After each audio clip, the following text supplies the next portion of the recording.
these leftist ideologues since independence have been running as like a parallel administrative network across India, and they are highly organized, and they all these organizations receive foreign funds, and the kind of a commitment, the kind of narratives they like peddle, or like the arguments which they like put forth have been all the time constantly supported by their sister organizations.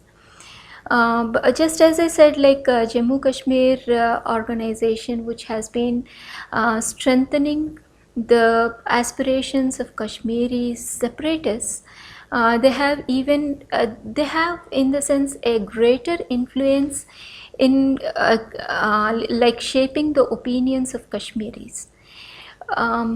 It has now emerged like some of the separatists openly say that if not for the Maoists, leftists and humanists, nobody in India ever cares for Jammu and Kashmir.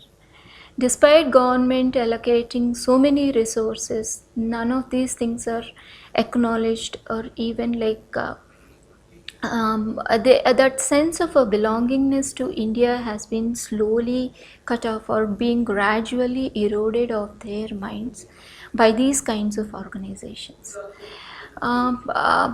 This why we have to take this network so seriously, because like this network has been hitting India, India's roots, in the sense like they have been like making synchronized, or bringing about synchronized movements that affects the societal aspects, the cultural aspects and the national security aspects. National security aspect, first I have emphasized about Jammu and Kashmir. Now they have another organization called COHR, like Coordinated Organization for Human Rights. So that is very active in Manipur. So they work with the people in Manipur, and then they strongly support Manipur's self-determination, right to self-determination. They say that Manipur has every right to have their own choice. So to say that they are lending their voice and support to the secessionist attitudes of the Northeast even.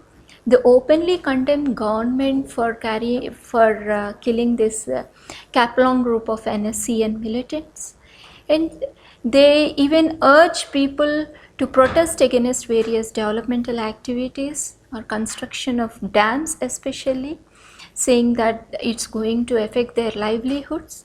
So it is like slowly they are bringing men with informed men through a channelization of their thoughts, or like through informed networks, they have been creating a narrative which is like always anti-Indian. So that is one aspect of that is one reason why we should take this group so very seriously. The another aspect of this national interest or internal security is like their brother in arms. Like these are rather called as urban Naxals, the rather new terminology which is given to them, but it has been an urban Naxalism, in the sense, so to say, that Marx has always like stressed on impressing his doctrine or ideology only to the urban people initially. So it has always been an urban movement. It has slowly moved into rural areas, because like it has been due to the influence of Mao. Mao has always concentrated on like or rather to say that his ideology has been about uplifting of these peasants.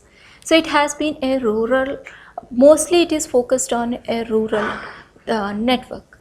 So combining these two, people or the leftist ideologues who are operating in India, they have this overground urban Naxals, what you can say, as one arm, and the rural wing, or the brothers in arms who like are into the real armed struggle against the government.